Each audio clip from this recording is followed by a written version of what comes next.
اعوذ باللہ من الشیطان الرجیم بسم اللہ الرحمن الرحیم۔ پناہ مانگتی ہوں میں اللہ کی شیطان مردود سے۔ شروع کرتی ہوں اللہ کے نام سے جو نہایت رحم کرنے والا رحیم مہربان ہے۔ آج ہم پڑھنے جا رہے ہیں سورۃ البقرہ کی آیت نمبر 28۔ کیف تکفرون باللہ وکنتم امواتا فاحیاکم ثم یمیتکم ثم یحییکم ثم الیہ ترجعون۔ کیف تکفرون، کس طرح تم لوگ کفر کر سکتے ہو، باللہ ساتھ اللہ کے، وکنتم امواتا جبکہ تھے تم مردہ، فاحیاکم پھر زندہ کیا اللہ نے تم کو، ثم یمیتکم پھر وہ مارے گا تم کو، ثم یحییکم پھر وہ زندہ کرے گا تم کو، ثم الیہ ترجعون پھر اسی پروردگار کی طرف تم لوگوں کو لوٹ کر جانا ہے۔ کیف تکفرون باللہ وکنتم امواتا فاحیاکم ثم یمیتکم ثم یحییکم ثم الیہ ترجعون۔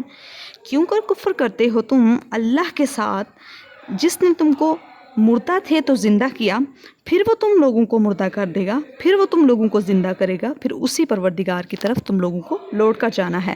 کیف تکفرون باللہ وکنتم امواتا، کس طرح تم کفر کر سکتے ہو اللہ کی ذات کے ساتھ، وکنتم امواتا یہاں تک کہ تھے تم مردہ، فاحیاکم تو پھر اللہ نے تمہارے اندر جان ڈالی اور تم لوگوں کو زندہ کیا، ثم یمیتکم وہ پھر مارے گا تم کو، ثم یحییکم اور پھر زندہ کرے گا تم کو، ثم الیہ ترجعون پھر اسی پروردگار کی طرف لوٹ کر جانا ہے۔ کیف تکفرون باللہ وکنتم امواتا فاحیاکم ثم یمیتکم ثم یحییکم ثم الیہ ترجعون۔ تم خدا سے کیوں کن منکر ہو سکتے ہو جس حال میں کہ تم بے جان تھے تو اس نے تمہیں جان بخش دی، پھر وہ تم کو مارے گا، پھر وہ تم کو زندہ کرے گا، پھر تمہیں اسی پروردگار کی طرف لوٹ کر جانا ہے۔ صدق اللہ العظیم وما علینا الا البلاغ المبین۔